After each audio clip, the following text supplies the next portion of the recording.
بسم اللہ الرحمن الرحیم یا ایہا الذین آمنوا کتب علیکم الصیام کما کتب علی الذین من قبلکم لعلکم تتقون۔ ناظرین مکرم، اللہ تعالیٰ نے انسان کو تمام مخلوقات میں اشرف اور اکرم بنایا۔ اس کی فطرت میں نیکی، بدی، بلائی، برائی، تابعداری، سرکشی، خوبی اور خامی دونوں ہی قسم کی صلاحیتیں، استعدادیں یکساں طور پر رکھ دی گئیں۔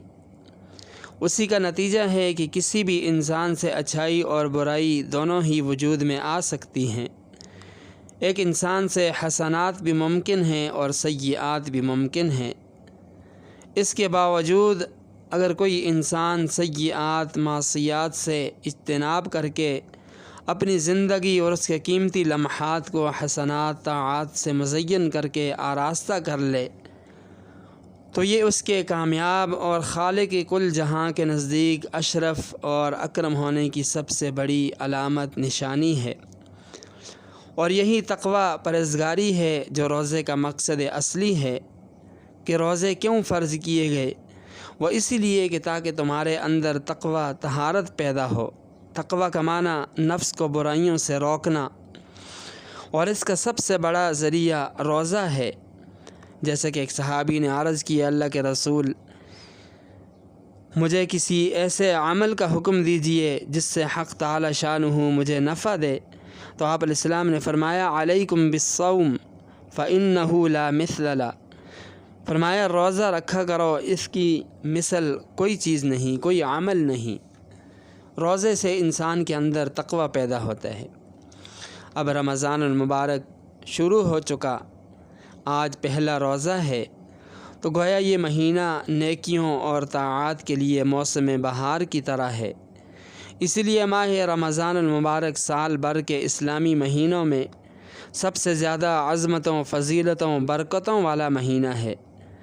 اس ماہ میں اللہ تعالیٰ اہل ایمان کو اپنی رضا، محبت اور اپنے انوارات سے نوازتے ہیں۔ رمضان المبارک کی بہت ساری خصوصیات ہیں، بہت زیادہ فضائل ہیں۔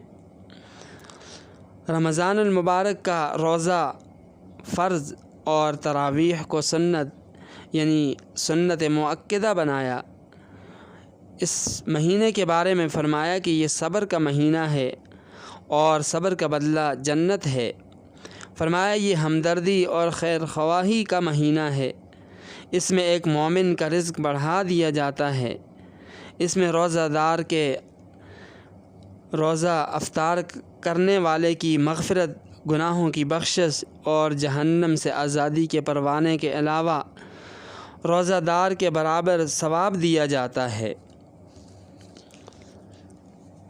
اور فرمایا کہ وہ افطار ایک کھجور یا ایک گھونٹ پانی سے بھی کیوں نہ ہو، اس سے ہی کرایا جائے تو اس کے بدلے بھی اللہ تعالیٰ اس کے گناہوں کی مغفرت، اس کی بخشش اور جہنم سے آزادی کے پروانے کے علاوہ اللہ تعالیٰ اس کو اجر و ثواب عطا فرماتے ہیں۔ اور فرمایا کہ ہاں، اگر روزہ دار کو پیٹ بھر کر کھلایا جائے یا پلایا جائے تو اللہ تعالیٰ اسے حوض کوثر سے ایسا پانی پلائیں گے جس کے بعد وہ جنت میں داخل ہونے تک پیاسا نہ ہوگا۔ ماہ رمضان المبارک کا جو پہلا عشرہ ہے اس کے بارے میں فرمایا یہ عشرہ رحمت ہے، دوسرا عشرہ عشرہ مغفرت اور تیسرا عشرہ جہنم سے آزادی کا ہے۔ جس نے اس مہینے میں اپنے ماتحتوں کے کام میں تخفیف کی تو فرمایا اللہ تعالیٰ اس کے بدلے اس کی مغفرت اور اسے جہنم سے آزادی کا پروانہ دیں گے۔ اور یہ بھی فرمایا کہ پورا سال جنت کو رمضان المبارک کے لیے آراستہ کیا جاتا ہے۔ عام قانون یہ ہے کہ ایک نیکی کا ثواب 10 سے لے کر 700 تک دیا جاتا ہے، مگر روزہ اس قانون سے مستثنیٰ ہے۔ اللہ تعالیٰ کا ارشاد ہے، فرمایا روزہ صرف میرے لیے ہے اور اس کا اجر میں خود دوں گا۔ اب اللہ تعالیٰ اس روزے کا کتنا اجر دیں گے اس کا ہم تصور بھی نہیں کر سکتے۔ تو حاصل کلام یہ ہے کہ رمضان المبارک جو بڑی عظمتوں، فضیلتوں والا مہینہ ہے، اس کے بارے میں کہا گیا کہ اگر لوگوں کو رمضان المبارک کی ساری فضیلتوں اور برکتوں کا پتہ چل جائے تو وہ تمنا کریں کہ کاش پورا سال رمضان ہو، ہم اس کی برکتوں اور اس کی رحمتوں سے مستفید ہوں۔ تو پورا سال نہ صحیح، یہ ایک مہینہ جو ابھی شروع ہوا ہے، آج پہلا دن ہے، یکم رمضان ہے، تو آج سے یہ عہد کریں کہ اس مہینے کے اندر کوئی بھی نماز ہماری تکبیر اولیٰ کے بغیر نہیں ہوگی۔ عبادات کا، ذکر و اذکار، تلاوت کا خاص طور پر اہتمام کریں گے، اور بالخصوص اس مہینے کے اندر، اس ایک مہینے کے اندر اپنے آپ کو گناہوں سے بچائیں گے۔ اللہ تعالی ہم سب کو عمل کرنے کی توفیق عطا فرمائے۔